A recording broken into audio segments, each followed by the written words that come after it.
this week's This Ginger Bird Goes Charity Shopping.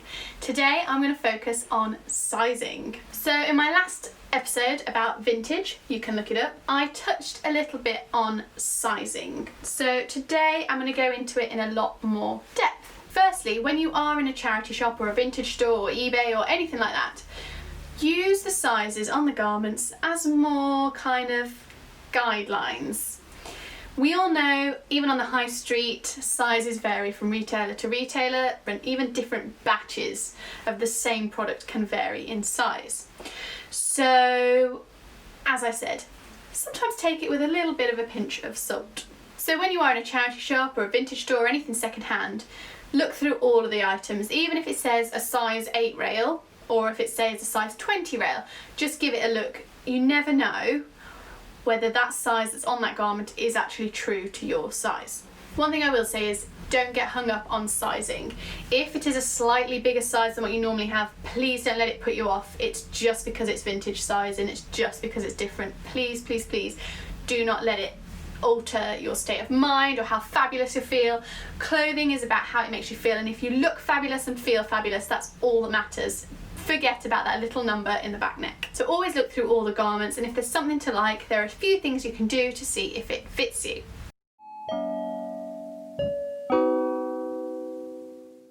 So the first thing you do, at the moment, at the time of filming, we are not allowed to try on clothes in either charity shops or any retailers at all.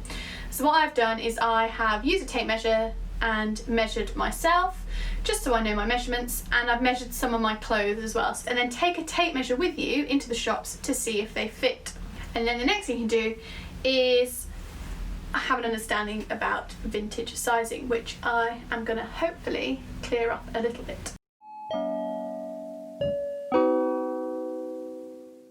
With vintage sizing, or dated clothing sizing, let's say, the general rule of thumb is the further back you go, the older the garment is, the smaller they become. Roughly, things from the 80s are approximately one size smaller than they are today. Things from the 70s are approximately 2 sizes smaller, and so on. So if you were looking at an original 80s blouse and it says size 12 in the back neck, it's probably more like today's size 10. If you've got a lovely 1970s ball gown that looks absolutely fabulous on the hanger and it says size 12, it is likely that it will be a size 8 in today's sizing. As I said, this isn't the case in everything, and obviously fabrics differ in terms of their stretch and the way that they hang and things like that. But as a general rule, this is roughly how things fit. So, for example, say you are a size 10, you would want things from the 80s, you would want it to be in a size 12. Things from the 70s, you'd want it to be in a 14. Things from the 60s, you want it to be a 14-16. And things from the 50s, you'd want it to be a 16-18. So everyone talks about Marilyn Monroe and how she was this fabulous, curvaceous size 16. That probably was the case. She probably was a size 16 in the 50s. However, that's more likely that she would be a size 8 or a size 10 in today's sizing. So why is this the case? Well, it's all down to something called vanity sizing.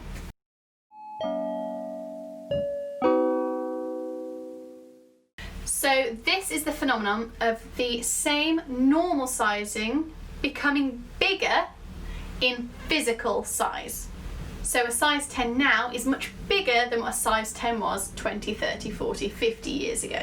So this came about, they think that this has happened because retailers have noted that when people feel better about themselves, they're more likely to purchase. And if people are a smaller size than they used to be, they feel better about themselves. So it's this vicious circle. So retailers have done it in order to make people buy more. And it's not only been found across women's wear, it's also been found across menswear as well.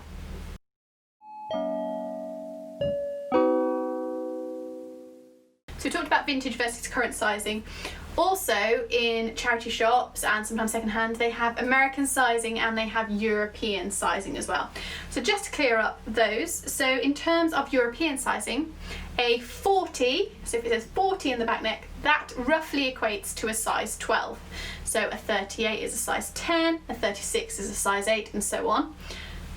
And the other way, a 42 is a 14, a 44 is a 16. So if you've ever got clothing that is in European sizes, just remember roughly a 40 is a 12, and you can work either forwards or backwards from there.